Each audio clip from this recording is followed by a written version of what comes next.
Olá, amigo Flash Score, que bacana ter você por aqui mais uma vez. Já peço o seu like, mãozinha que está aqui embaixo, que é muito importante para o nosso canal. Comenta e já compartilha para geral, manda esse conteúdo para os seus amigos e se inscreve no nosso canal no YouTube, porque vamos falar sobre Liga das Nações. Os grandes da Europa se reúnem e já com um clássico de cara, e para falar sobre esse clássico, o clássico Eduardo Gerac. Comigo, tudo bem, Edu? É só um França e Itália para a gente abrir os trabalhos. Tudo bem, Edu? Grande abraço. Olá, Fábio. Tudo bem? Sim, um grande abraço para você. Sem dúvida, né? Depois aí da Eurocopa, principalmente lá para eles na Europa, aí o calendário das seleções vai recomeçar agora também nessa data FIFA, né? Lembrando que essa Liga das Nações é aquele campeonato que os europeus criaram para não ter que jogar amistosos com os sul-americanos, né? Ou seja, porque é um campeonato que eles jogam entre eles, né? Sobra muito pouco tempo, não, quase não sobra tempo, na verdade, para, sei lá, Itália e França, por exemplo, que vão se encontrar agora, ou as outras seleções, como Espanha, Portugal, jogarem em outras partes do mundo contra outros continentes, outras seleções. Lembrando, né, Fábio, que assim, isso ainda não é a eliminatória, tá? A eliminatória para a Copa na Europa vai começar só o ano que vem. Tem jogos já também no primeiro semestre e depois no segundo semestre. Lembrando que são 16 vagas, né? Para a Europa na Copa do Mundo de 2026. Mas então teremos esse jogo aí da Liga das Nações. Essa é apenas a primeira rodada, né? Que já começa com vários jogos. E nessa sexta-feira, além de França e Itália, temos também Bélgica e Israel. Lembrando que é uma fase de grupos e toda essa fase de grupos acaba esse ano. Ou seja, teremos jogos agora em setembro, outubro e novembro. E daí o ano que vem, também no primeiro semestre, os mata-matas. Né? Lembrando que França, Itália, Bélgica e Israel, como você destacou, né, Edu, estão no grupo 2 da Liga A, da Liga das Nações, que você encontra todas as informações no nosso site, em flashscore.com.br, ou através do nosso aplicativo. Agora, no banco de reservas, Edu, nós temos dois gigantes. Um recém-chegado, né, à seleção italiana, falo do Luciano Spalletti, até fui confirmar o nome, falei, pô, não vou trocar aqui, porque ele entrou na vaga do Roberto Mantini. Ele que veio de uma bela campanha à frente do Napoli e com uma responsabilidade gigante. Porque as duas últimas edições de Copa do Mundo, a poderosa Itália não foi. Rússia em 18 e Catar em 22. Do outro lado, Didier Deschamps, que comanda a França há algum tempo e com esses resultados aí, Edu. Não, é meio assustador isso da Itália, porque assim, Fábio, se a gente for lembrar, a final da Copa do Mundo de 2006, foi entre essas duas seleções, né? França e Itália, Itália e França, e a Itália ganhou. A Itália foi campeã do mundo lá em 2006. Depois tivemos a Copa do Mundo de 2010, onde a Itália caiu na fase de grupos.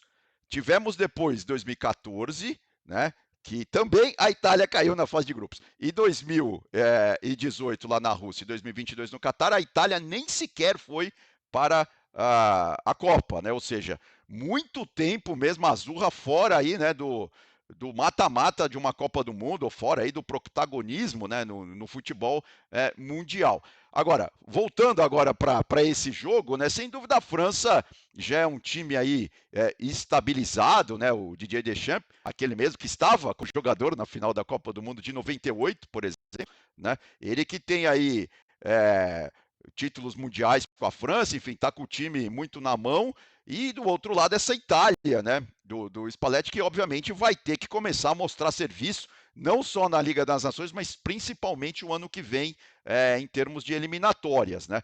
E se a gente for ver os confrontos aí recentes das duas seleções, em termos de amistosos, né, a França levando a melhor. Você vê, venceu em 2018 um jogo foi em Nice, depois venceu novamente em Bari, né, na Itália, e venceu também em Parma. Agora, em jogo oficial, o último jogo entre essas duas seleções, lá na Euro de 2008, ainda na fase de grupos, a Itália venceu por 2-0. Lembrando que na história geral dessas duas gigantescas seleções, a Itália tem 18 vitórias contra 10 da França, temos 10 empates.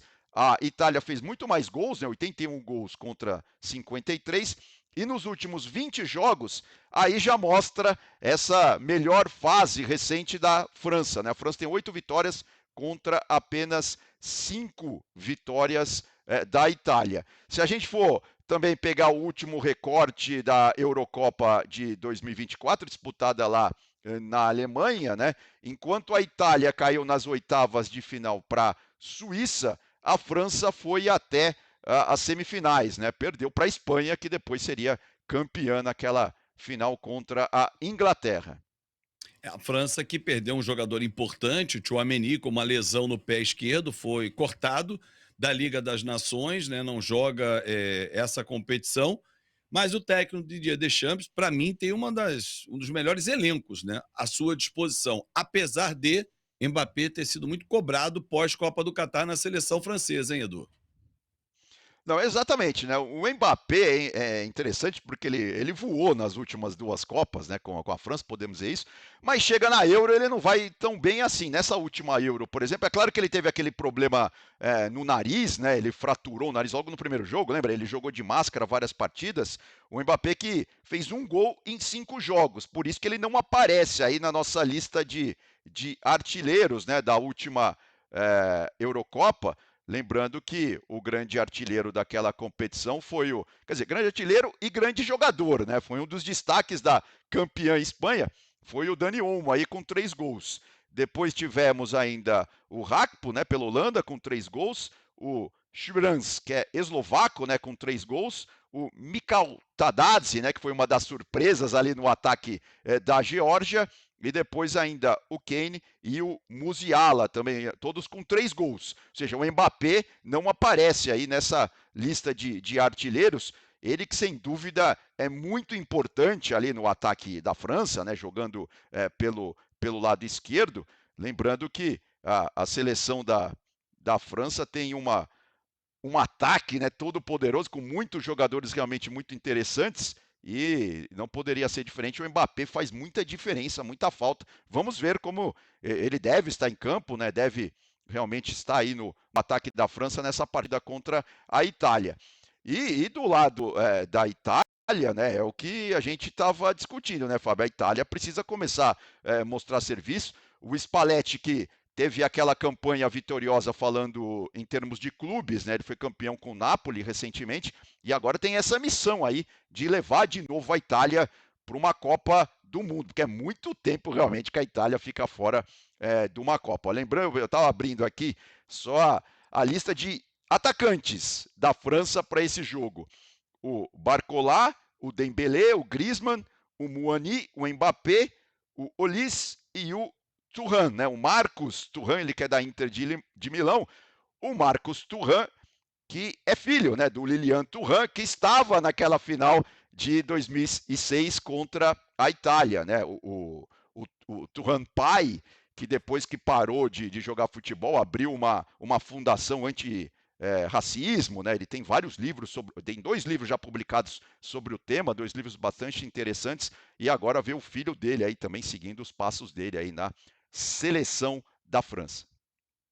Algumas caras conhecidas, né, que vêm sendo figurinhas carimbadas, né, Griezmann, por exemplo, e o Mbappé já há algum tempo, mas uma que está voltando à seleção da Itália, né, o meia Sandro Tonali, depois de 10 meses de suspensão, ele que atua no Newcastle, está de volta também à seleção italiana, e estou olhando aqui no nosso site uma estatística bem interessante, né, ele nunca perdeu um jogo fora de casa, representando a Itália, 5 vitórias e 3 empates. Bom, o jogo é fora da Itália, É é no Parque mais dos um Príncipes, né? ingrediente para o torcedor ficar na expectativa boa, o torcedor italiano para estrear bem na competição.